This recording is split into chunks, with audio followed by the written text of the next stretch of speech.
Voilà, je vais demander à Com et à Laetitia de nous rejoindre pour une conversation, et à Régis, s'il le veut bien, de nous rejoindre également autour de ce lecteur et cette lectrice dûment autorisés à qui nous avons demandé de faire l'exercice de choisir une page parmi l'œuvre ample, oui, je vous en prie, très ample l'œuvre de Régis, mais de ses écrits littéraires. Régis, mettez à côté de moi. Mettez-vous à côté de moi. Pour vous faire part de lectures contemporaines, de lectures d'aujourd'hui de votre œuvre, assumant la part d'arbitraire, bien sûr dans ce choix. On va peut-être commencer par Com, si tu veux bien, Com Lemarie, le frère d'eux, pour ceux qui étaient là ce matin, très grand et très subtil connaisseur de l'œuvre de Régis. Com, vous êtes, je crois, étudiant en médecine. Tout à fait. Et vous avez découvert il y a quelques années, et vous êtes plongé littéralement dans l'œuvre de Régis. Et votre choix aujourd'hui a porté sur une œuvre en particulier. Je vous laisse nous la faire découvrir. Oui, c'est la fin de Par amour de l'art, dont vous avez déjà parlé. Parle bien dans le micro. Hein. C'est la fin de Par amour de l'art, où Régis parle la fin d'une visite à Julien Gracq. Et j'aime beaucoup cet extrait, donc je vais vous le lire. Et ensuite, j'essaie de parler intelligemment dessus. Donc, voilà. Je n'aurais certes pas l'outrecuidance de me prendre pour un artiste. Du moins en ai-je assez appris à le lire, Gracq, pour soustraire mon fantôme aux enquêtes de moralité qui, depuis des siècles, font peser le soupçon sur l'irresponsable, le déserteur, l'égoïste insensible à la misère des hommes. Sans doute, et sur ce point je ne fais pas exception à la règle quasiment biologique du communiste à 20 ans, individualiste à 50, sans doute mentirais-je en m'affirmant encore lié par la même communauté de destin avec les opprimés, sentiment qui m'avait poussé à prendre les armes à la fin de mes études. Et ce n'est pas une signature au bas d'une pétition, un voyage chez les tzotzils mexicains ou une manifestation à la République qui peuvent remédier à ce déliement affectif auquel ces gestes de politesse servent à la fois d'alibi et de réassurance, puisqu'ils tentent à prouver, à nos yeux comme aux autres, que oui, nous avons toujours bon cœur, nous sommes du bon côté, nous protestons contre l'injustice. Ces formalités accomplies, revoilà l'ancien militant au pied du mur, face à la dernière des questions canoniales, comme les heures que notre film égrène, ce « qu'est-ce qui va rester de tout ça ?», qui nous monte à la gorge avant que ne s'inscrive le mot « fin » sur l'écran. Elle succède au « qu'est-ce que je suis en train de faire ?» de l'adulte affairé, après le « mais qui suis-je enfin ?» du boutonneux devant sa glace. Ce que retiendra ou non le tamis des mémoires ne dépend pas de nous. Mais ne resterait-il d'une existence que 2 ou 3 mots justes mis à disposition des successeurs, la partie serait déjà gagnée, moralement parlant. Atteindre à la justice sur terre est un but qui dépasse nos forces, même si nous devons donner un coup d'épaule dans la voie du progrès. Et nous ne saurons jamais, au reste, si ce que nous avons pris pour la voie la meilleure ne va pas se révéler, 20 ans après, par un de ces dévoiements dont Julien Gracq a raison de s'étonner, l'une des pires. Ce qui est de notre responsabilité, en revanche, et qu'aucun retour de bâton ne peut venir nous voler, dans notre dos ou après notre mort, c'est de rendre sans tarder justice au visage, aux couleurs, aux pierres et aux arbres, en donnant à chacun son nom, en lui restituant son coloris, cette nuance, ce trait qui n'appartienne qu'à lui et le distingue entre tous, en l'arrachant à cet arrière-fond grisâtre dans lequel, par muflerie, fainéantise ou soumission, notre premier mouvement ne tend que trop à les noyer. Cette politesse-là ne dépend que de nos propres efforts, et la morale du mot « juste » n'a pas à rougir devant les autres, militantes ou bien humanitaires. Ne consiste-t-elle pas, cette morale du mot juste, en bonne loi, à disputer la place au roi on qui gouverne le monde, en faisant au moins en sorte qu'il ne nous gouverne pas nous? Julien Gracq n'a jamais songé à faire la morale à personne, lui qui ne trouve rien d'édifiant à l'activité créatrice. Il ne peut empêcher la propagande par le fait, qui est une réussite aussi professionnelle, à inciter l'amateur à substituer au « on » qu'il occupe en maître un « je » encore timide, mal assuré, mais déjà redressé et qui ne tournera plus qu'à zac. C'est du moins l'envie que m'inspire, irrépressible, son écriture d'ondes frémissantes, vibratile et sensuelle. Il ne prise guère le siècle des Lumières, le roman de Carpentier, ni les phares à message. Mais ce qu'il y a d'émancipateur dans ce « parlez donc en votre nom » ne rejoint-il pas la leçon d'autonomie d'un Kant, transformer le fantoche, l'automate que nous sommes à la naissance et demeurons bien après, en un sujet affranchi, capable de se donner à lui-même ses propres règles de goût, de conduite et d'appréciation. Un long chemin à parcourir. Nous naissons tous langés de grands mots, ceux des autres, qui nous collent à la peau. À chacun, ensuite, d'inventer ses petits mots à lui. Les grands à majuscules, chaque époque, chaque société se faisant son assortiment, sont ceux que les pouvoirs préfèrent et nous transmettent en premier. Les travail, famille, patrie, que nous répétons à l'aveugle parce qu'ils sont automatiques et qu'ils nous donnent prise sur les assujettis, nos frères en docilité. Mais seuls les petits nous nous appartiennent vraiment, seuls les petits mots nous appartiennent vraiment, il y a une faute d'édition, non que nous les sortions de notre chapeau. Ils gisent ces petits mots dans le clair-obscur du dictionnaire, cachés dans les taillis. Il faut du temps pour les dénicher, les coudre ensemble et en faire le costume sur mesure et non de confection qu'un bon artiste permet à tout à chacun d'enfiler. Merci d'avoir écouté.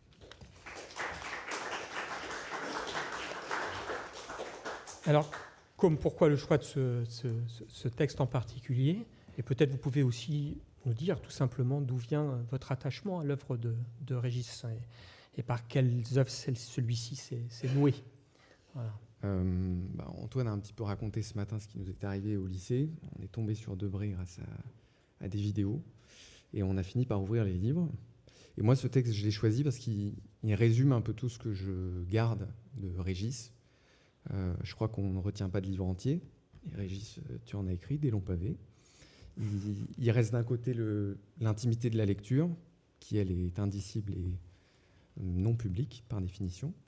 Et il reste aussi quelques paysages, quelques tournures de phrases, quelques manières de voir qui sont, elles, partageables. Et ici, j'ai l'impression que dans cet extrait, il y a à peu près tout ce que j'ai gardé de Régis. Il y a d'abord une certaine lucidité vis-à-vis de soi, dont on a beaucoup parlé déjà. Une habitude de ne pas se raconter d'histoire.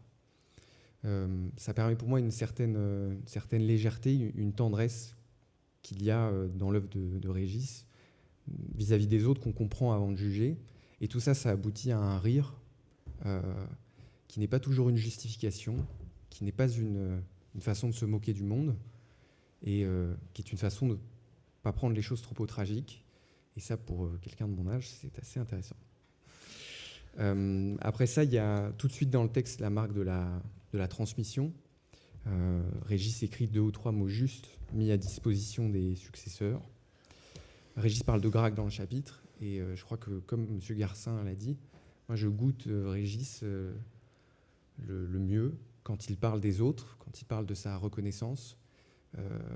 Il s'est défendu d'écrire des autobiographies, mais il en a quand même écrit beaucoup. Et moi, les moments que je préfère, c'est quand il dit merci, quand il reconnaît ses dettes. Et ça, c'est une idée qui court dans toute son œuvre, l'idée qu'on est constitué par les autres, que ces autres se continuent en nous, et qu'ensuite ce sera notre tour. Et cette façon d'étendre la solidarité de tout avec tout à travers le temps, moi, c'est une vision de l'histoire humaine que je trouve assez formidable et qui fait du bien pour les gens qui sont nés au XXIe siècle, comme moi, puisqu'on a l'impression qu'il y a une espèce de trou mémoriel, qu'il soit politique, littéraire, dans les années 80, qui est comme la décennie du grand reflux. En tout cas, c'est ce que ça nous semble à nous qui sommes nés après les années 2000.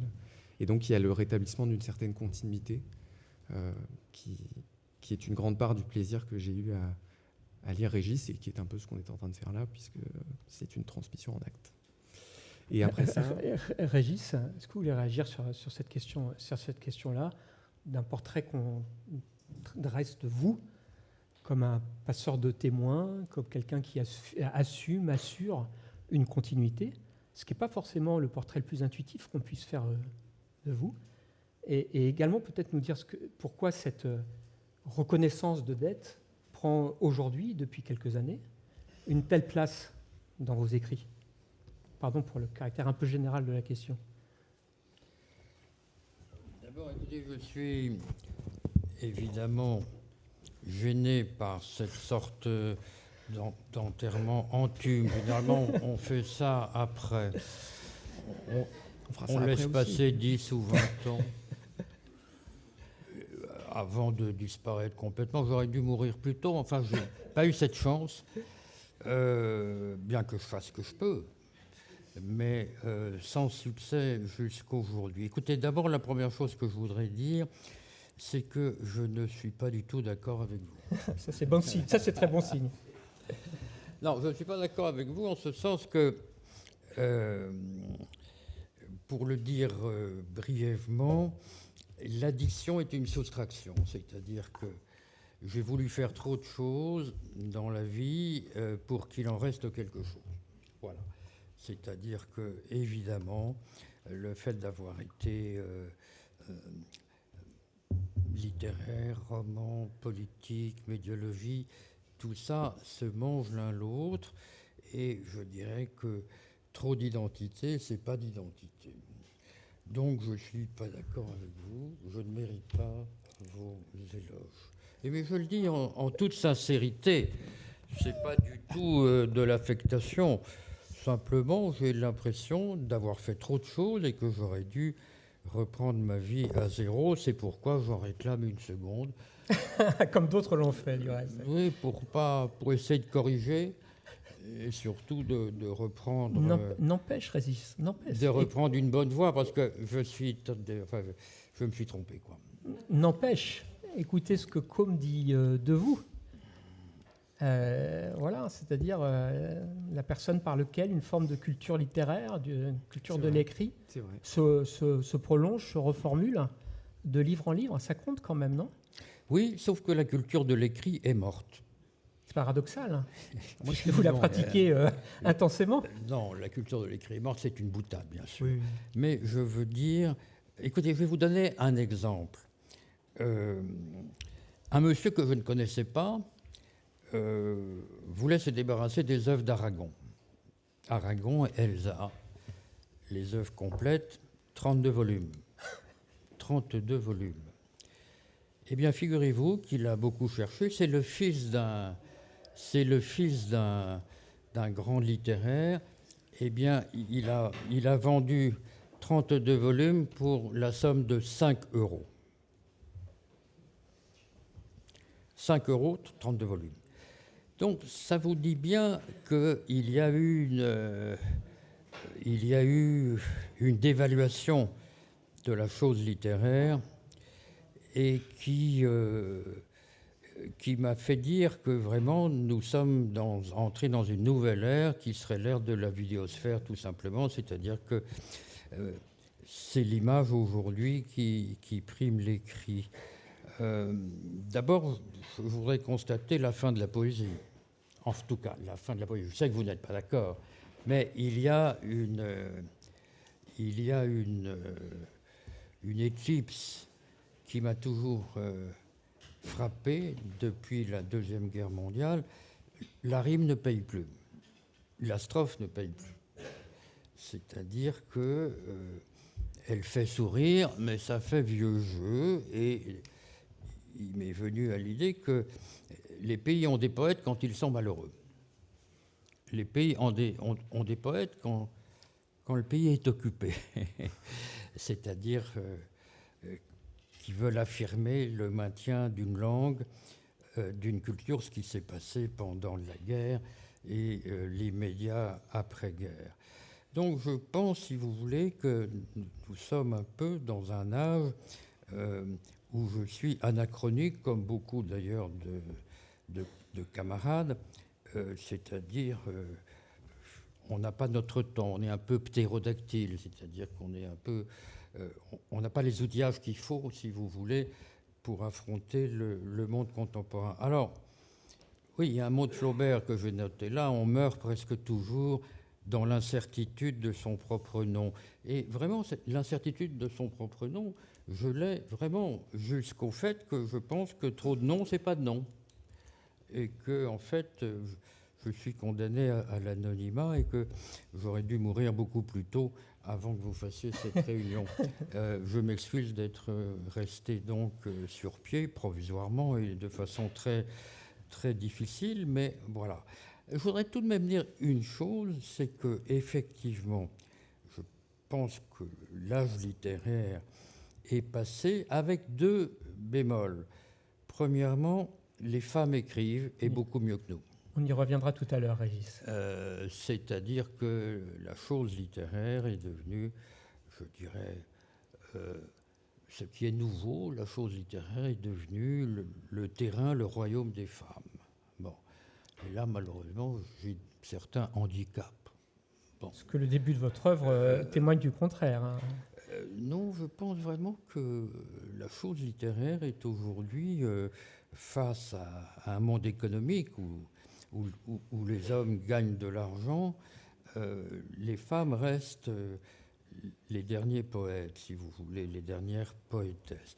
Mais maintenant, l'autre chose qui me semble, et qui fait que tout de même la littérature est pour nous un recours, même quand on n'en a pas d'autre, et surtout quand on n'en a pas d'autre, je crois profondément que l'œuvre littéraire est intemporelle. C'est-à-dire qu'elle échappe à la chronologie. Et je pense que c'est le seul art, peut-être, avec la peinture, la sculpture, mais en tout cas, contrairement au journalisme qui est l'écume du jour et qui s'en va le lendemain, contrairement à l'idéologie qui, par définition, est volatile, contrairement à la politique qui n'est plus très intéressante, je m'excuse, elle l'était quand Jean-Pierre Chevènement était, par exemple, au gouvernement, mais la politique n'est plus une chose sérieuse. Alors que je pense que la seule chose capable d'échapper,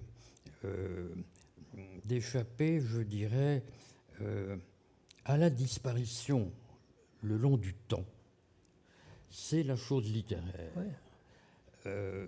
Et ça, c'est donc, je dirais, cette résurrection toujours possible. Mais ce en quoi vous répondez positivement à Côme, précisément, puisque c'est de cela dont il est revenu Côme.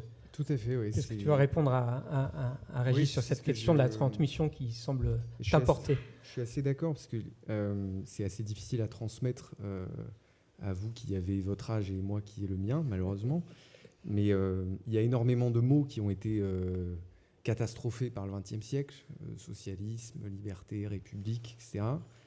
Et effectivement, dans l'extrait que j'ai lu, j'ai l'impression que Régis consacre la chose littéraire et décrit avec franchise son propre glissement de la militance pleine à la littérature, et que par un détour, il nous montre un des gestes les plus politiques qui, effectivement, lui, est inaltérable, je le crois, qui est celui que l'art consacre peut-être la relation la plus égalitaire et la plus intemporelle qui soit, parce que les artistes essaient de rendre à chacun la pleine possession de leur vie, de leurs sentiments, de leur lutte.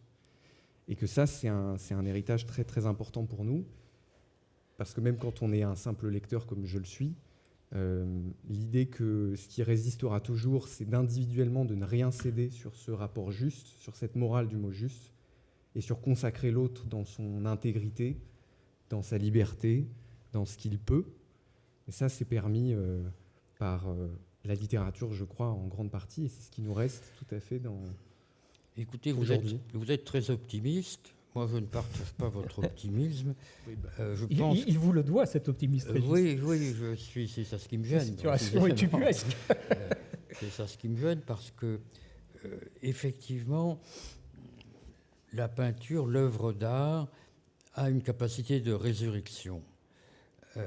Malraux l'a dit. Malraux l'a dit, et c'est peut-être l'essentiel de sa psychologie de l'art. Capacité de résurrection dont la chose littéraire peut être éventuellement bénéficiaire.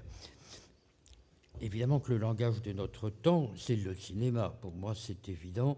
Je ne le dis pas parce que Costa Gavras est parmi nous, mais il est évident. Alors, il me disait tout à l'heure, Costa, que c'est vrai qu'un film est très momentané.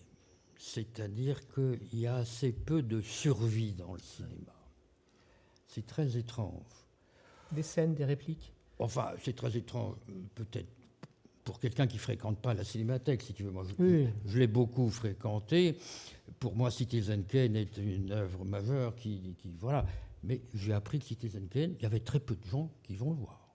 J'ai appris que Orson Welles, qui était pour moi le comble, je veux dire le sommet de l'expression artistique, j'ai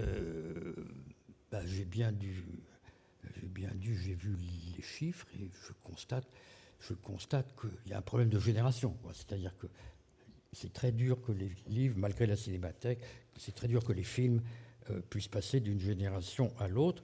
En quoi nous avons encore littérairement un petit avantage, si vous voulez, c'est-à-dire il n'est pas exclu que notre œuvre ou notre travail vive en dehors de son temps.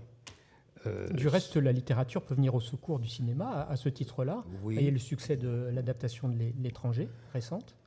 Oui, mais écoutez, reconnaissons-le, les temps sont durs pour le porte-plume.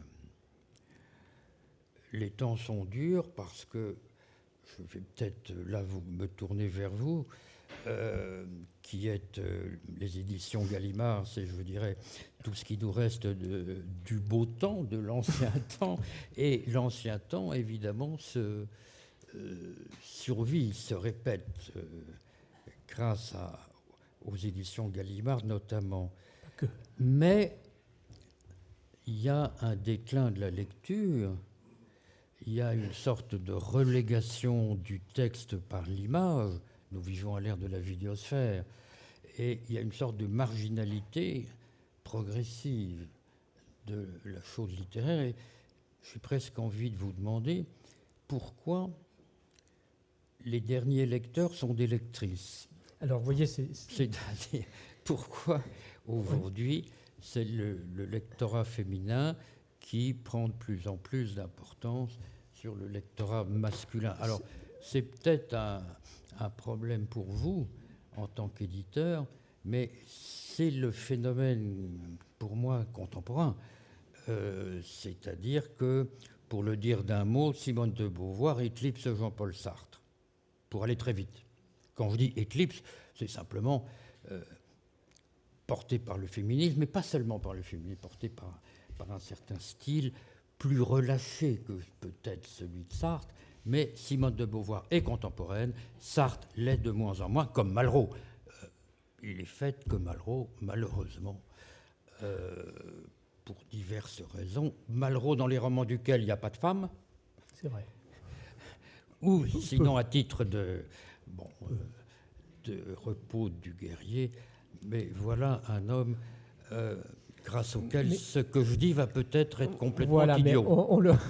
Justement, on posera la question à Antoine Gallimard sur cette question d'évolution du lectorat. Je suis content qu'Antoine Gallimard ait eu un peu de temps de retard, ce qui m'a permis de dire des bêtises.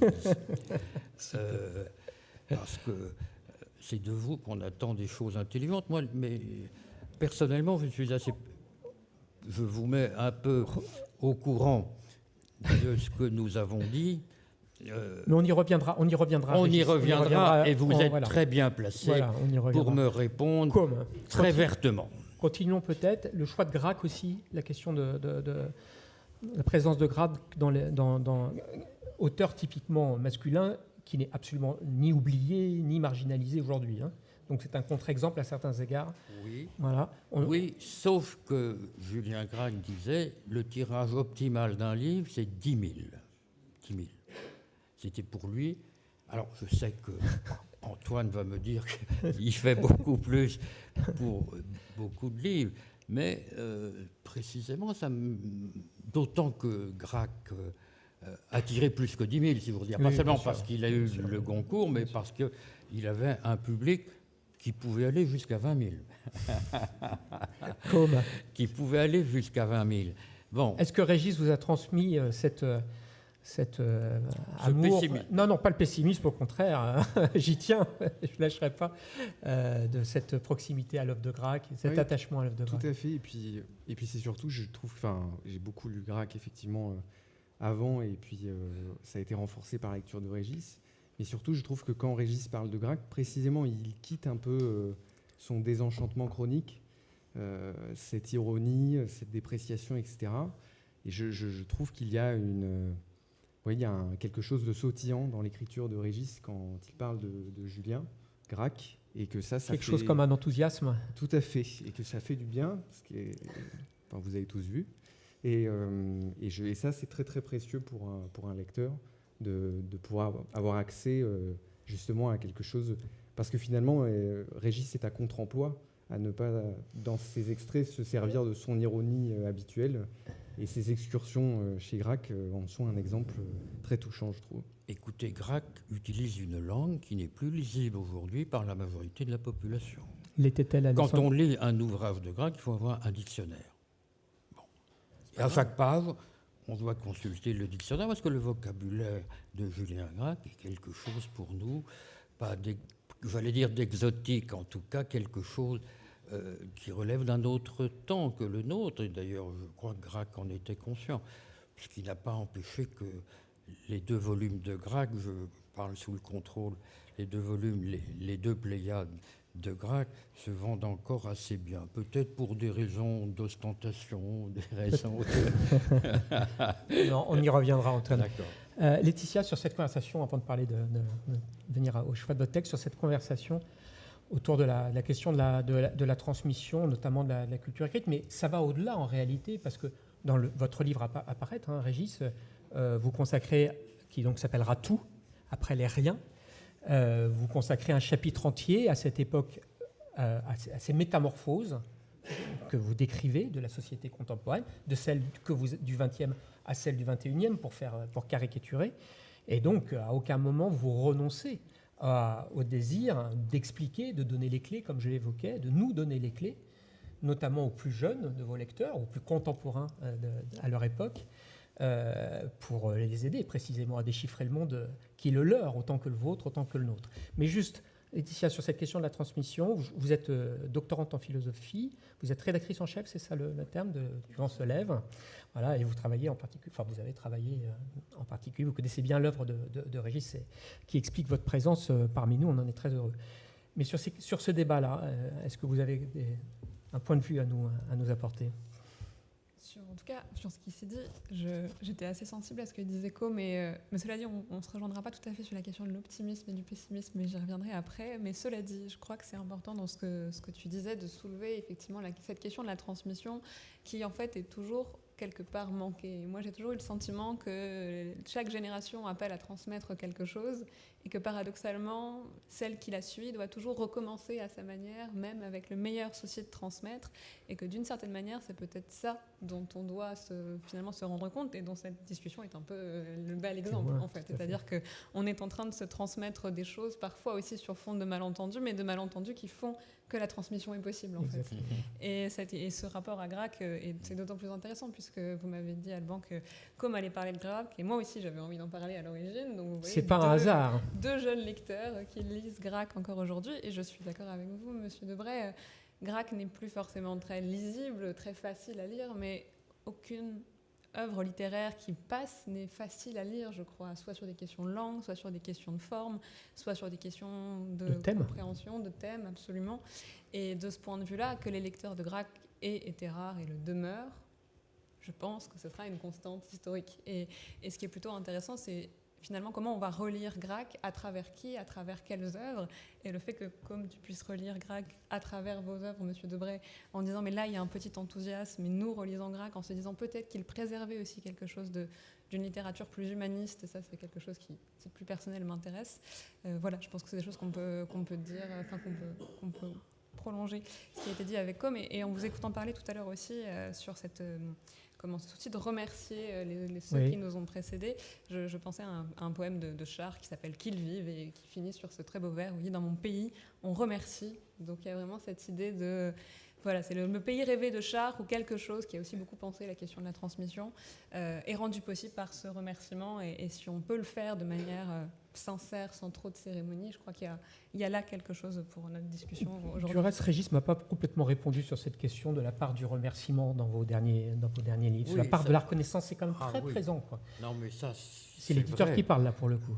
C'est vrai, je suis doué pour l'admiration parce que, simplement parce que beaucoup d'œuvres m'impressionnent énormément. Gracq, par exemple, avec qui j'étais assez lié, qui m'a toujours frappé d'ailleurs par un mélange de modestie et d'orgueil, c'est-à-dire, curieusement, on avait été voir Antoine Gallimard. Vous me permettez de dire un peu, on avait été avec Antoine voir Gracq, et je crois qu'Antoine voulait lui demander d'éditer en livre de poche son œuvre, et pour qu'elle ait plus d'audience. Et Gracq a dit non. Non, ça ne m'intéresse pas. Ah bon? Pourquoi? Parce que je ne suis pas à la recherche de tout le monde et de n'importe qui. Mon œuvre est difficile. Bon, ben, c'est comme ça. Et je ne vais pas essayer de me populariser pour faire plaisir aux journalistes. Il n'aimait pas le journalisme. Bon.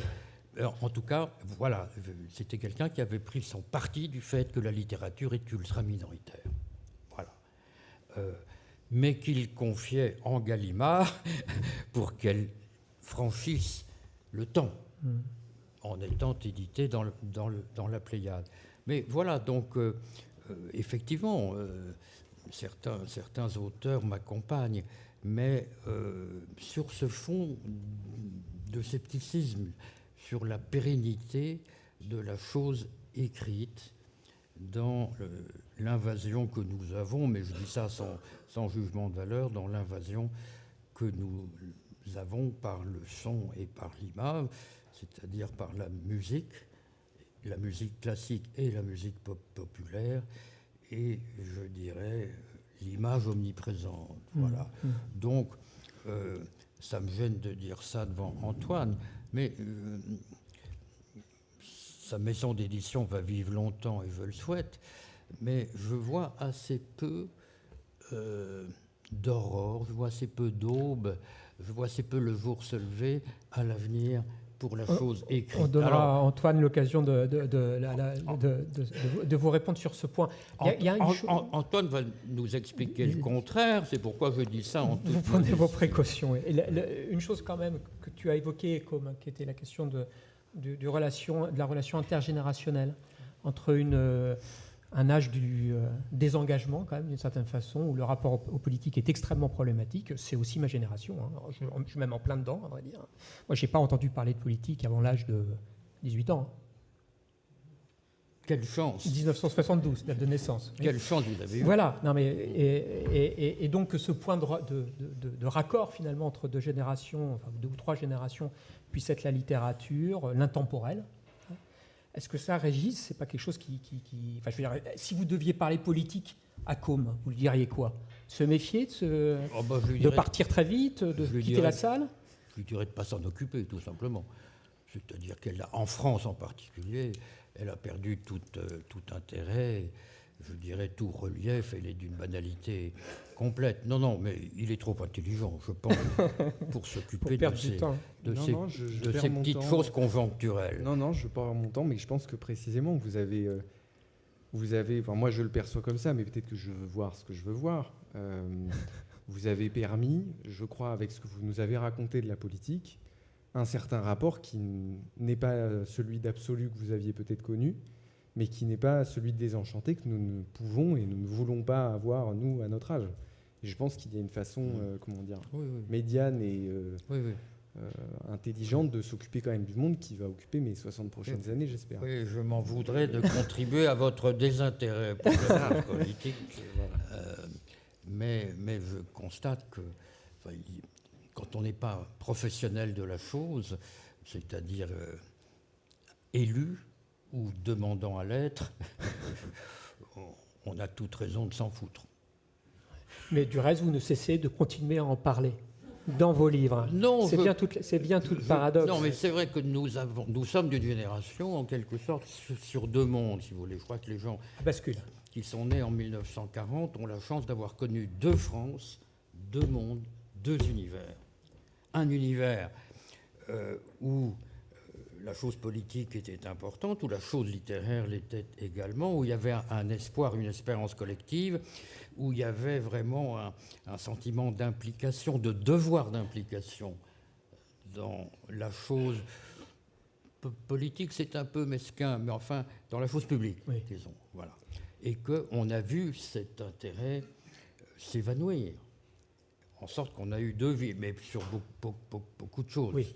Si on parle du féminisme, par exemple, c'est évident. Mais je dirais même que nous sommes passés d'une civilisation du temps à une civilisation de l'espace. C'est-à-dire que nous sommes américanisés, si vous voulez, puisque c'est l'espace aujourd'hui qui est à la fois le lieu de l'innovation, le lieu de l'exploration par interplanétaire. Bref, la société est américaine en ceci qu'elle est spatiale. Voilà. Ce qui, de notre temps, était très étrange. On se moquait de la géographie un peu, oui. Et on faisait beaucoup d'histoire. Aujourd'hui, je parle devant un géographe ami, il faut faire de la géo, et l'histoire, on peut la laisser un peu de côté, si vous voulez. Donc on a vécu comme ça. Le paradoxe, c'est qu'on dit que les Américains sont de piètres géographes. Oui, effectivement. Je veux dire qu'aujourd'hui, la question de l'espace devient primordiale. Donc la question des États-Unis d'Amérique, qui ont pris la tête de la civilisation occidentale, reléguant la France à une banlieue assez secondaire. Je rebondis sur ce point-là. La question s'adresse à vous deux. Cette question du regard de Régis. Là, on sort un peu de la littérature, mais sur l'impérialisme américain, qui est un sujet quand même de haute actualité aujourd'hui. Est-ce que c'est quelque chose qui contribue à votre compréhension du moment? Vous voyez Régis comme un visionnaire ou comme quelqu'un qui a prévu quelque chose ou qui a fait le constat de quelque chose qui était déjà là, du reste, et dont le constat se prolonge aujourd'hui? Il me voit comme un ptérodactyle. Je ne suis pas sûr sur le sujet. C'est un plésiosaure du Jurassique supérieur.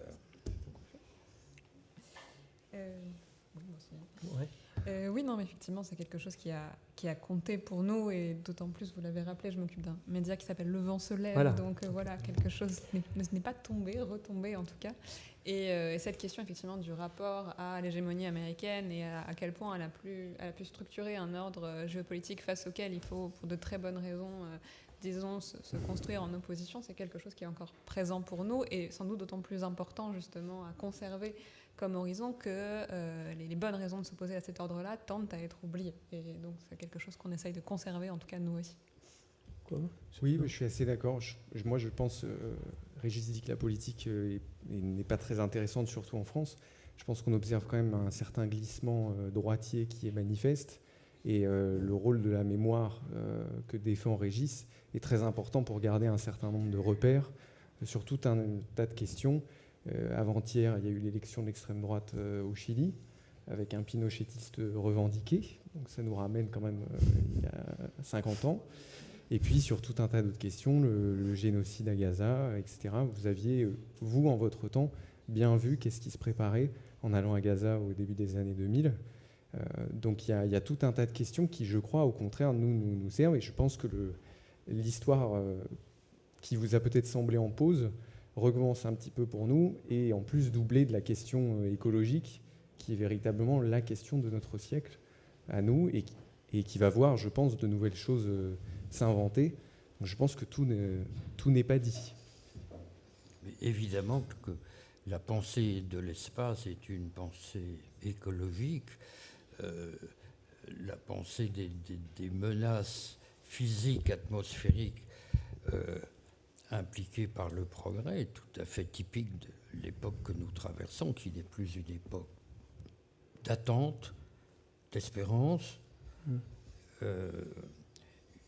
d'expectative pour une époque de crainte, de repli, de protection, si vous voulez, essentiellement par le passage du temps à l'espace, c'est-à-dire de l'histoire à la nature. Ça me semble être tout à fait... Ça fait partie de la deuxième vie, si vous voulez, de la deuxième vie qu'on peut s'offrir ou qu'on peut subir lorsqu'on a le malheur de devenir vieux et impotent.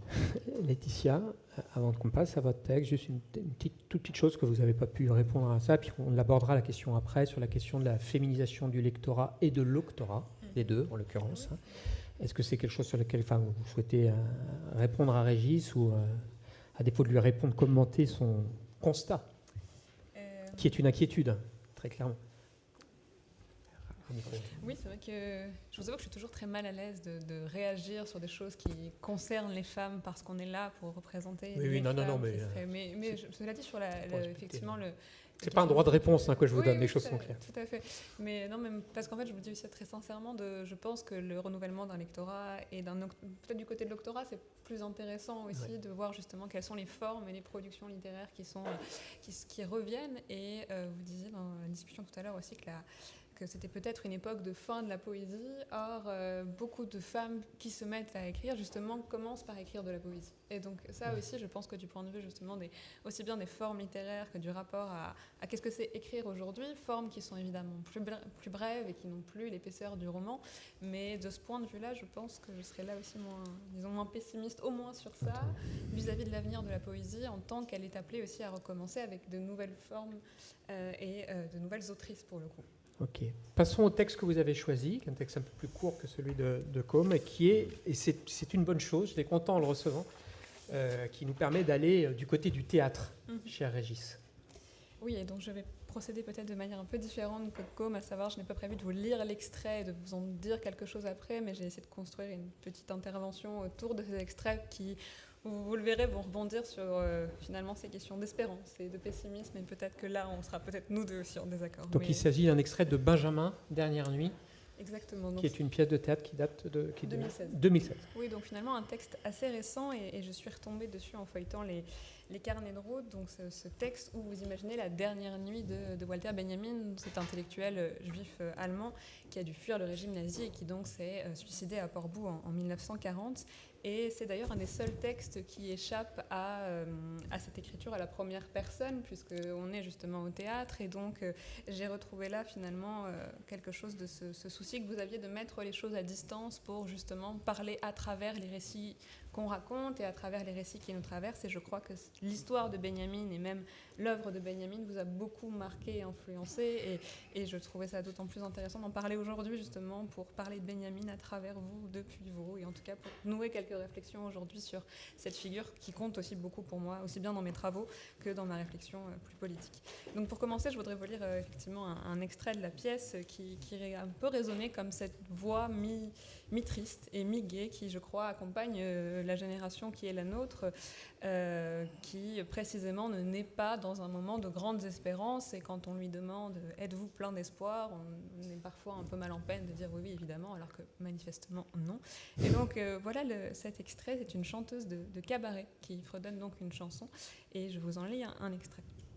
C'était la fin de nos printemps, le début des sombres temps, et tout prenait la couleur de l'absurde et de la peur. Se cherchaient les frères dans la nuit à terre. Sans lueur sur leur visage, ils cherchaient le bon passage entre planques et barbelés, gendarmes et policiers. Eva marche ou crève, surtout pas de rêve. C'était la fin de nos printemps, le début des sombres temps. Quand on entend cette petite chanson, qui, je vous l'ai dit, est donc mi-triste, mi-gaie, et je suis à peu près sûre que si j'avais lu cet extrait dans un autre contexte que celui-ci, on m'aurait répondu mais quand même, ce n'est pas très optimiste, vous n'avez pas autre chose à dire. Et j'aurais peut-être répondu sur le ton de l'ironie qu'il n'appartient pas aux anciens d'avoir le monopole du pessimisme, surtout lorsque le pessimisme de Benjamin s'est toujours accordé à une pensée exigeante de l'action et pas du tout à une sorte de complaisance, disons, triste et désabusée. Mais boutade à part, ce qui m'intéresse dans ce texte, Monsieur Régis Debray, c'est de revenir en fait à la question qu'il pose, ou en tout cas qu'il m'a permis de reposer, et au fond qui est celle de justement comment est-ce qu'on écrit dans des sombres temps. qu'est-ce qu'on fait, qu'est-ce qu'on produit comme œuvre littéraire dans un moment effectivement qui est marqué par un désenchantement, et quelles sont les formes qui sont susceptibles au fond de produire une différence dans une époque où la parole s'est dissoute dans différents lieux, que ce soit des commentaires, des plateaux médiatiques où tout ça parle en permanence et on peut dire tout et n'importe quoi et finalement on n'arrive plus à produire de différence. Comment on fait en fait aussi pour raconter des choses qui ne tombent ni, disons, dans l'outrancièrement apocalyptique, et ça vous l'avez dit aussi, dans du bon usage des catastrophes, en nous appelant à la méfiance à l'égard de tous ceux qui prêchent des apocalypses à venir, ni justement dans l'anonymat un peu facile et béat de l'espoir tranquille, dont moi je me méfie toujours un peu, et plus les années passent, plus je m'en méfie. Et de ce point de vue, justement, je me demande si la réponse, elle n'est pas justement au théâtre, et dans ce rapport à la scène, à la représentation, au spectacle, qui est entendu dans son sens positif. Et c'était l'occasion aussi pour moi de rappeler cette longue discussion que vous aviez eue avec Debord, qui, dans sa Société du spectacle, justement, attribue une connotation négative à ce terme, en faisant du spectacle le mal de l'époque, alors que vous avez, à mon sens, justement rappelé que ce qui était le mal de l'époque, c'était peut-être le trop de contact et le trop d'immédiateté et le pas assez de rapport à, au fond, une forme de distanciation. Et de ce point de vue-là, je trouvais que c'était pas tout à fait un hasard que vous ayez peut-être suivi la pente de l'écriture théâtrale plus tardivement dans votre œuvre pour explorer justement ces lieux d'ambivalence à la fois, cet art des deux temps, au fond, qui appelle à la fois un texte et sa mise en scène, peut-être une œuvre intemporelle et quelque chose appelé justement à recommencer par toutes les mises en scène qui peuvent être données d'un texte de théâtre. Et d'autant plus intéressant, je crois, pour ceux qui ne le savent pas, que ce petit texte a été à l'origine pensé comme un cabaret, et vous dites vous-même que c'était une prose rythmée un peu à la façon de Brecht, et qui a été finalement monté sous forme de livret d'opéra, donc transformation de ce texte qui a tout d'un coup permis aussi de lier cette histoire finalement assez tragique de Walter Benjamin à une forme beaucoup plus expansive et qui rejouait cette grande histoire collective venue écraser un destin finalement particulier.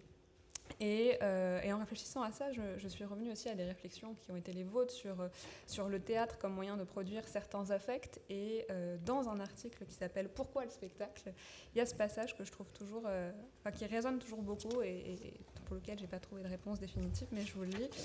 Qui était paru dans le débat. Oui, c'est ça.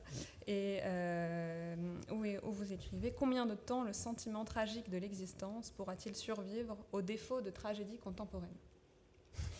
Et je ne sais pas si ce texte sur Benjamin est une tragédie, je pense qu'il ne l'est pas, et que d'ailleurs, précisément, ce n'est pas ça qu'on découvre dans ce texte, mais par contre, on y éprouve sans doute ce sentiment du tragique dans cette fin un peu avortée, où d'ailleurs, vous imaginez que Benjamin peut-être aurait pu être sauvé à quelques heures près, et finalement, ça n'advient pas, et il n'y a peut-être pas de tragédie, mais il y a ce sentiment du tragique. Donc c'était aussi une manière de relancer cette discussion autour du spectacle. Et je voulais aussi ajouter quelques petites choses, puisque je dois aussi vous avouer qu'une part de moi ne peut pas s'empêcher de se demander comment résonnerait cette pièce si elle n'avait pas été mise en scène justement sous forme d'opéra, mais qu'elle avait eu la forme plus modeste que vous imaginiez à l'origine. Et finalement, au-delà du grand spectacle que peut renvoyer l'opéra aujourd'hui, qui nous oblige évidemment à sortir d'une sorte d'immédiateté permanente, j'ai l'intuition aussi que ce qui est intéressant au théâtre, ce n'est pas seulement spectacle ou pas spectacle, représentation ou pas représentation, mais c'est d'inventer un lieu de parole vraiment inédit entre, disons, qui peut combiner justement la distance d'un texte et la mise à la distance d'une situation, et quand même aussi une forme de présence très particulière et je crois très nécessaire aujourd'hui, qui est celle justement de l'adresse au public. C'est peut-être un lieu au théâtre où on peut s'écouter, se parler, alors de manière très étrange, mais où on est un peu réclamé tout de même, et on est peut-être moins passif que dans certains lieux de parole trop conventionnels, et qui nous oblige en fait à entendre des querelles un peu, disons, habituelles de manière différente. Et pour vous en donner l'exemple tout de suite, j'avais repensé aussi à cette discussion qu'il y a entre Brecht et Benjamin, justement, au sujet de leur engagement politique. Mais je ne sais pas si vous voulez ajouter quelque chose déjà ou...